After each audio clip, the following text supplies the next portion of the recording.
Hey everyone, नमस्कार। योगेश चंद्र शुक्ला नाम है हमारा। स्वागत है आपका आज के इस यूट्यूब की बेहतरीन क्लास में, जिसमें हम पढ़ने जा रहे हैं क्लास 12th के सेकेंड चैप्टर का अगला लेक्चर। लास्ट क्लास में मैंने आपको पढ़ाया था कि परागण क्या चीज़ होती है, परागण पे हमने क्या क्या बात की थी। आज हम परागण के प्रकार के विषय पे बात करेंगे और धीरे धीरे अगले बिंदुओं की तरफ में हम बढ़ते चले जाएंगे। तो परागण के प्रकार क्या हो सकते हैं, पुष्पीय पादपों में जन्म का अगला लेक्चर स्टार्ट करते हैं आज क्लास। उससे पहले अगर अभी तक आपने ये चैनल सब्सक्राइब नहीं किया है तो सब्सक्राइब कर लीजिए, अपने दोस्तों तक भी शेयर कर दीजिए एंड बेल आइकन जरूर प्रेस कर लेना ताकि आपको इस चैनल की सारी नोटिफिकेशन आप तक प्रॉपर वे में पहुंचती रहे। तो आप इसे सब्सक्राइब जरूर कर लेंगे। ये हमारा टेलीग्राम चैनल है। अगर आपको आज की क्लास की पीडीएफ चाहिए तो आप इस चैनल को, टेलीग्राम को सब्सक्राइब कर सकते हैं, फॉलो कर सकते हैं। यहां पर जानकारी आपको मिल जाएगी। Hope so.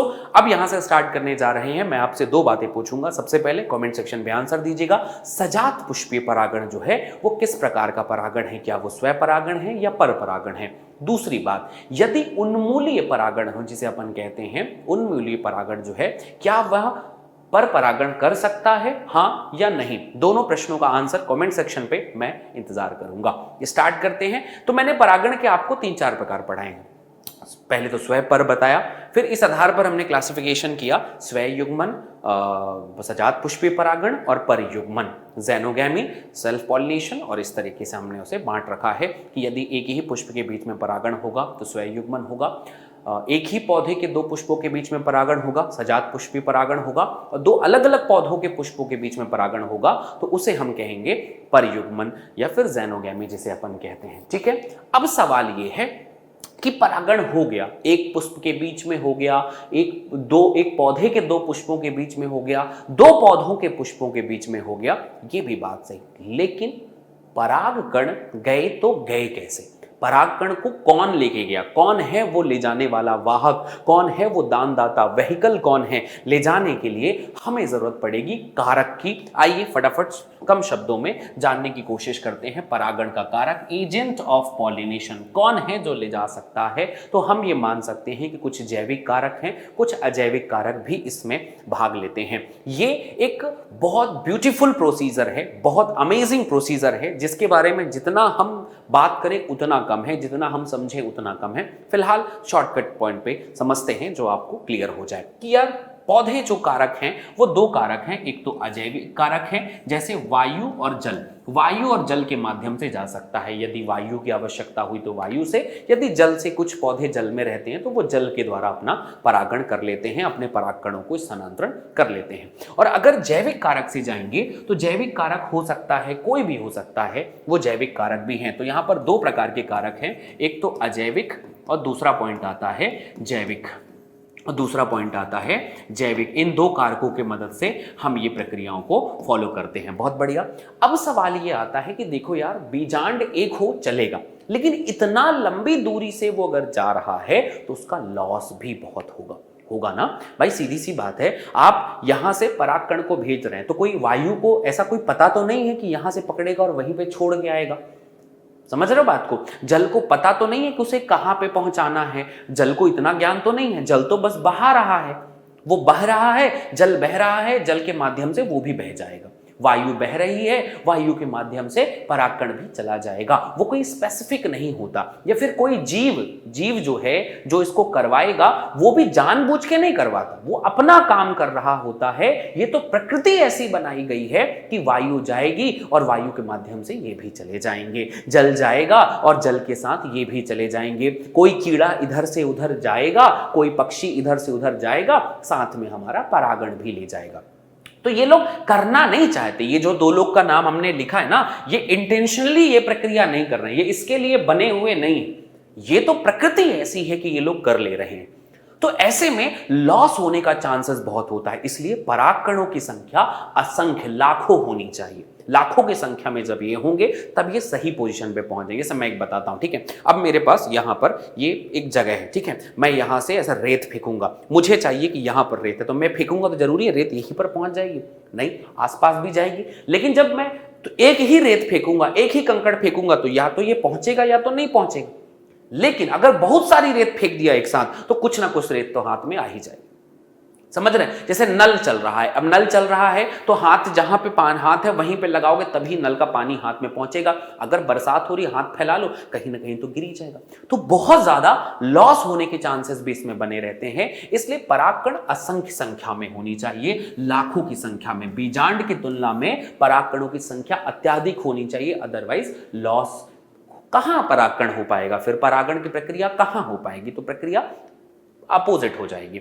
चलिए आगे बात करते हैं। तो 3 प्रकार के परागण हम मुख्य रूप से देख रहे हैं अजैविक में। पहला है वायु परागण, पहला है वायु परागण। वायु परागण से भी हम ये प्रक्रियाओं को करवाते हैं। आइए देखते हैं, जैसे मतलब एक शॉर्टकट पॉइंट देखूं मैं कि अगर कोई परागण हो रहा है तो कितने प्रकार से हो सकते हैं। तो परागण को अपन 2 भागों में बांट देते हैं, मान लो, ठीक है। ये मैंने 2 भागों में बांट दिया। एक हो गया अजैविक, क्या हो गया बेटा? अजैविक कारक, कारक परागण एजेंट ना, परागण के कारक। कारक 2 प्रकार के हैं, एक तो अजैविक और एक हो गया हमारे जैविक। ये बड़ा प्रश्न है, बहुत नीट में पूछा गया है, बोर्ड में भी पूछा जाता है। अजैविक कारक के 2 प्रकार हैं, एक तो वायु परागण, ठीक है, वायु परागण, इसके इंग्लिश नाम भी बहुत पूछे जाते हैं। और दूसरा वर्ड आता है जल परागण, ठीक है। जल में जो परागण होता है उसे इंग्लिश में कहते हैं बेटा हाइड्रोफिली। हिंदी में तो आप इसे बहुत आसानी से याद कर सकते हैं, पर आपको इंग्लिश में इसे हाइड्रोफिली, और इसका दूसरा नाम होता है एनिमोफिली। बेटा क्या नाम होता है इसका? एनिमोफिली। तो वायु परागण और जल परागण 2 प्रकार के परागण होते हैं, ये अजैविक कारक के द्वारा होते हैं। अब हम आते हैं जैविक कारक में। जैविक कारक में कौन कर सकता है? जैविक कारक में मधुमक्खी कर सकती है, बहुत बढ़िया, मतलब कीट करते होंगे, ठीक है। या तो कौन कर सकता है? पक्षी कर सकते हैं। या तो कौन कर सकता है? चमगादड़ कर सकते हैं, ठीक है, चमगादड़ कर सकते हैं। या तो इसके अलावा कुछ लोग जो हैं और भी हैं, है ना, कुछ कीट हैं वो भी कर सकते हैं, ठीक है। और भी अलग अलग लोग जो हैं, बर्र है, मधुमक्खी है, तितली है, बहुत सारे लोग करते हैं। जिनमें जो ज़्यादा करते हैं उनके बारे में हम पढ़ेंगे। सबका नाम अच्छा पता है, सबका नाम अलग अलग भी होता है, बहुत पूछा जाता है। आइए पढ़ते हैं सबसे पहले वायु परागण के बारे में, एनिमोफिली। यार वायु परागण करने के लिए अपना एक क्वालिटी होना चाहिए, आपके अंदर एक प्रॉपर्टी होनी चाहिए कि तुम ऐसे होगे तो वायु। हवा में उड़ने के लिए क्या चाहिए बताओ? हवा में उड़ना है तो हल्का होना पड़ेगा। हम क्यों नहीं उड़ पाते? भारी है इसलिए। 80-90 किलो वजन लेके कौन उड़ पाएगा? बिल्कुल नहीं। हवा में कौन उड़ता है? जो हल्का होता है। हवा में उड़ने के लिए और क्या चाहिए बताओ? हवा में उड़ने के लिए तुम्हें चाहिए तुम हल्के रहो, पंख होने चाहिए हल्के हल्के उड़ने के लिए। दूसरी बात, बहुत सारी संख्या में होना चाहिए तुमको, तब तुम वायु परागण कर पाओगे। सो वायु परागण करने के लिए ये पॉइंट आता है कि वायु परागण लगभग 300 जीनस हैं, 30 वंश हैं सॉरी, उनमें ये लोग होता है। और वायु परागण मुख्य रूप से एक बीजपत्री में होता है। ये एनसीईआरटी की लाइन है, बहुत पूछा जाता है कि वायु परागण मुख्यतः किसमें होता है, तो आप कहेंगे एक बीजपत्री में। जैसे मैं बताऊं, मक्का बहुत फेमस है, मक्का, ठीक है, मक्का में सबसे बेहतरीन तरीके का वायु परागण होता है। गेहूं, ये सब एक बीजपत्री हैं, इनमें बड़ा स्पेशल वाला होता है। जैसे अच्छा, कुछ छोटे छोटे पादप भी हैं जो ऐसा कर सकते हैं, ठीक है, उनमें कुछ अलग है। वायु परागण मुख्य रूप से क्या हुआ, लगभग जो है 30 वंशों तक सीमित है एक बीजपत्री में। जो लोग जल के आसपास रहते हैं, जैसे छोटे छोटे पादप होते हैं ना, आपके हो गए एल्गी हो गया, ब्रायोफाइट हो गया, टेरिडोफाइटा हो गया, ये तो जल से कर लेते हैं। ये तो पक्की बात है कि वो पानी के इर्द गिर्द रहते ही इसीलिए हैं ताकि परागण कर सके। सो एल्गी, ब्रायोफाइटा, टेरिडोफाइटा, पादप के 3 भाग पढ़ा होगा आप लोगों ने। इन तीनों का माध्यम जो है जल है।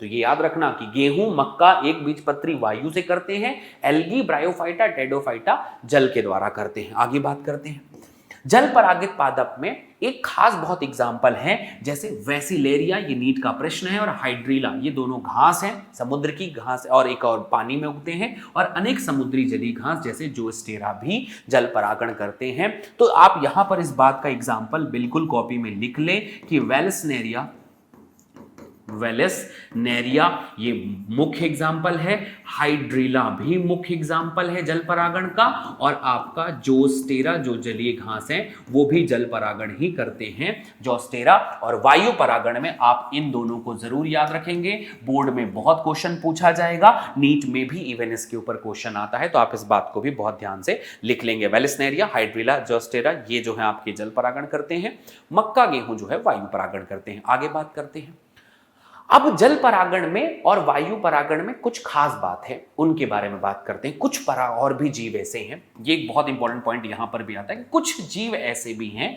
जो जल में रहते हैं लेकिन परागण किसी और टाइप का करते हैं। इनके ऊपर क्वेश्चन आता है और बच्चे बहुत गलत करते हैं। अब तुम्हें बताओ, मैं लिख दूं जलकुंभी और तुमसे पूछूं कि जलकुंभी में कैसे परागण होता है, तुम कहोगे जल में है तो जल ही करेगा। यहीं पर इंडिया मार खाता है। तो जल में है तो जल परागण नहीं करता।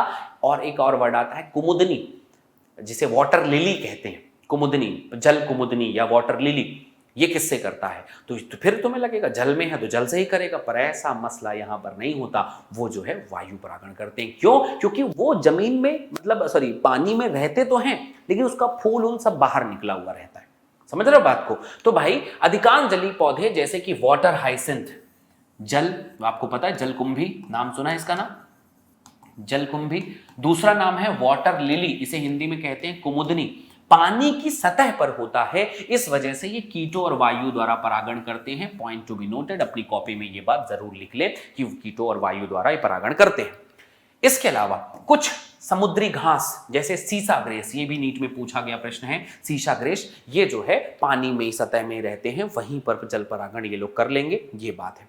अब एक पॉइंट आता है कि अगर आपको जल में और वायु में रहना है तो जल का परागण अगर आपको करना है तो आपके पास एक क्वालिटी होनी चाहिए, आपके बाहर एक श्लेष्मा की कवर होनी चाहिए ताकि आप खराब ना हो।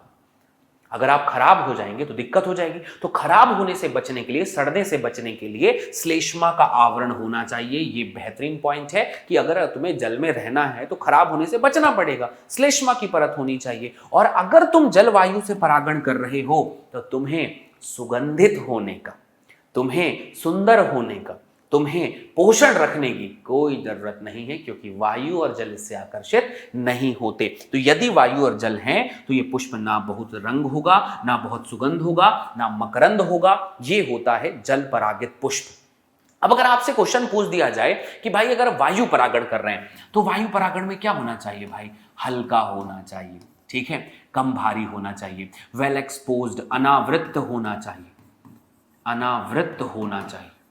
अनावृत मतलब ढका हुआ होगा तो कैसे बहेगा? तो अनावृत देखो ऐसी हल्का हल्का खुला होना चाहिए, हवा पड़े एकदम धड़ल्ले से उड़ जाए, अनावृत होना चाहिए, ठीक है, ये आपके गुण होने चाहिए। पंख युक्त, पंख युक्त होना चाहिए। तो ये सब अपनी भाषा में तुम इसे लिखो कि वायु परागण करना है तो तुमको हल्का होना पड़ेगा, तुमको पंख वाला होना चाहिए, ढका नहीं होना चाहिए, नहीं तो उड़ोगे कैसे? तुम खुला रहोगे तब ना, यहां से हवा मारेंगे उड़ जाएगा। जैसे पाउडर है, पाउडर अगर मान लो तुम मुट्ठी में बंद करोगे रहेगा नहीं, पंखा सामने से खोल दो बढ़िया उड़ जाएगा, वैसे ही, ठीक है। तो ये कहानी बनती है, इसके ऊपर पॉइंट आते हैं, पूछे जाते हैं। अब एक नाम आता है, जैसे इंसेक्ट के द्वारा, अगर कीट के द्वारा परागण होता है तो कीट वाले परागण को एंटमोफिली कहते हैं। ये वर्ड याद रखना, इसे हिंदी में क्या कहते हैं बेटा? एंटमोफिली, ठीक है। आगे मैंने इसको लिख भी दिया है लेकिन एक बार और लिख देता हूं, एंटमोफिली। अगर बर्ड पक्षी के द्वारा होता है तो उसका नाम होता है बेटा ऑर्निथोफिली, ऑर्निथोफिली। ये भी पूछा गया है, आप इसे भी याद रखेंगे। एक और आता है, ये भी पूछा गया है कि चमगादड़ से होगा तो क्या नाम पड़ेगा जी? चमगादड़ से नाम होगा तो उसका नाम होता है काइरेप्टेरोफिली, काइरेप्टेरोफिली या काइरेप्टेरोफिली कहते हैं, बच्चे कंफ्यूज होते हैं, इसे हिंदी में लिख दिया, काइरेप्टेरोफिली है। अब सवाल आता है कि ठीक है भाई, ये तो परागण अरागण हो गया। अब अगर आप, ये तो वायु परागण हो गए, जल परागण हो गया, ये भी बात हो गई। अगर आप जो है परागण कर रहे हो तो कीट परागण अगर हो रहा है तो कीट परागण में कुछ फायदा भी है क्या? कीट परागण असल में, या फिर कोई भी जैविक परागण जो हो रहा है वो क्यों कर रहा है? क्यों कीट हमारे पास आया है? जैविक परागण होने के पीछे रीजन क्या है? तो असल में वो लोग जो है ना डकैती करने आते हैं, वो लेने आते हैं सुगंध पुष्प, कुछ खा लेते हैं ना तो बड़ा मजा आता है उनको। तो एमोरफिलस जो एक पुष्प है उसमें प्राणी अंडे देने का स्थान प्राप्त कर देता है। तो एमोरफिलस जो है उसमें एक प्राणी जो होगा जो उसको परागण करेगा तो अंडे देने के लिए स्थान दे देगा और बदले में परागण करवा लेगा। इसी तरह सलभ कीट युक्का पादप, ये जो युक्का का प्लांट है इसमें कीट है जो आकर अपने अंडे देगा, अंडे दे देगा, युक्का उसको संरक्षण देगा और वो इसका परागण करवा देगा। तो ये भी एक छोटे छोटे पॉइंट है कि भाई असल में परागण करने के पीछे जीवों का लालच है, जीवों का लालच है। ये एक सह संबंध है, तुम मेरा काम करो मैं तुम्हारा काम करता हूं। ये बात बहुत पूछी जाती है, ये मैंने लिख दिया है। कीट परागण एंटोमोफिली, पक्षी परागण ऑर्निथोफिली, चमगादड़ जो है किरेप्टेरोफिली, ये पूछा जा सकता है।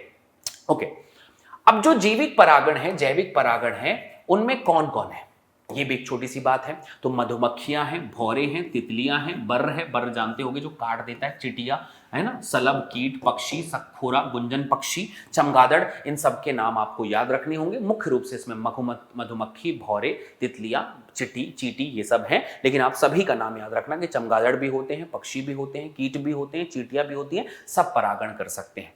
कुछ शाखाचारी वृक्षवासी लेम्यूर भी होते हैं, वानरगण जो है लेम्यूर जिनको कहा जाता है, वो लोग भी करते हैं। और कुछ सरीसृप जो गीगा, छिपकली वगैरह हैं वो लोग भी इस परागण में थोड़ा बहुत भाग ले लेते हैं, पर ये सब सेकेंडरी है। मुख्य रूप से भौरे ने खिलाया फूल और ले गया राजकुमार, तो भौरे, तितलियां, ये सब जो है कुछ ज्यादा ही अच्छे जैविक परागण में काम करते हैं। ओके, तो ये परागण हो गया।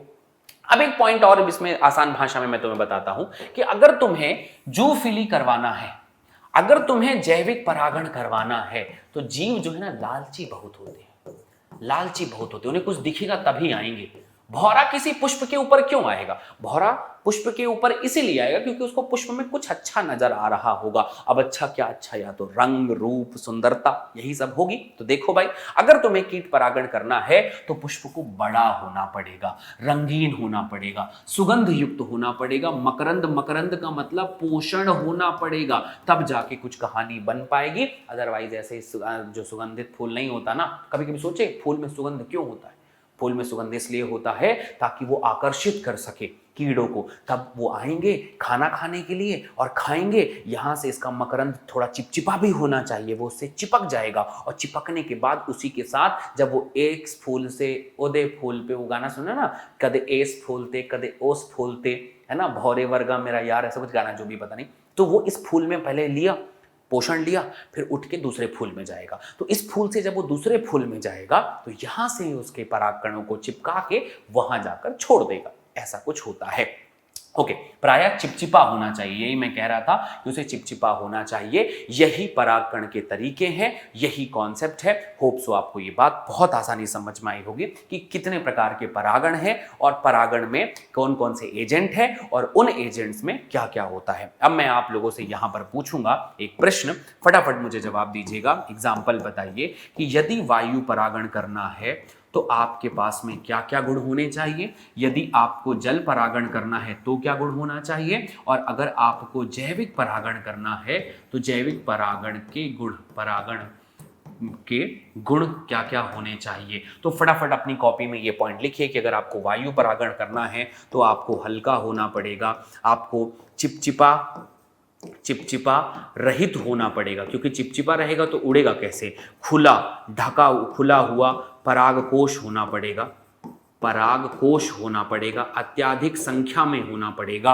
अगर आप जल में हैं तो श्लेष्म का आवरण होना पड़ेगा, श्लेष्म का आवरण होना पड़ेगा, आपको हल्का होना पड़ेगा, आपको बुएंसी मतलब इतना क्या बोलना चाहिए, उत्प्लावी होना पड़ेगा, उत्प्लावी का मतलब होता है बेटा जो तैर सके, अगर डूब जाएगा तो मसला हो जाएगा। जैविक परागण में क्या होना चाहिए, सुंदर, बड़ा, सुगंध, मकरंद सब होना चाहिए। और इसमें एक और बात आती है, चिपचिपा होना चाहिए। फ्लो चार्ट बनाइए और शेयर करिए अपने दोस्तों के साथ कि भाई साहब ये गुण होने बहुत जरूरी है, इंपॉर्टेंट है, पॉइंट लिख लेना। अगर किसी को नोट्स चाहिए तो आप मेरे टेलीग्राम चैनल को ज्वाइन कर लेना, मिलकर हम आपको पढ़ाएंगे इस टॉपिक का सबसे जबरदस्त पार्ट। मुझे उम्मीद है यहां तक समझ में आ गया। नेक्स्ट क्लास में नए टॉपिक से अपन डिस्कशन करेंगे और उसमें हम पढ़ेंगे कि अगर परागकण पहुंच गया तो फिर क्या होगा आगे की जानकारी के लिए नेक्स्ट एपिसोड में आपसे मिलेंगे। थैंक यू सो मच, अपना बहुत ध्यान रखें,